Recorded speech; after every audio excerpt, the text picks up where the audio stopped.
تا حالا استراتژی اقیانوس آبی شنیدی؟ اگر تو کلاس‌های من شرکت کردی که حتما شنیدی.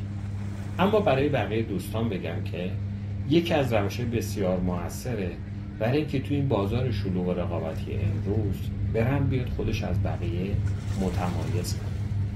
یعنی بیا یه بازار جدیدی خلق کنی که رقبای مستقیمی تو اونجا حضور نداشته باشی و به جای اون که بیای سر قیمت و تخفیف چک و چونه بزنی، روی نیازهای مشتری که هنوز برنده دیگه برآورده نکردن تمرکز کنی. یعنی به طور خلاصه به جای رقابت با برندها توی بازارهای معمول یه بازار تازه‌ای بساز که فقط تو توی اون بدرخشی.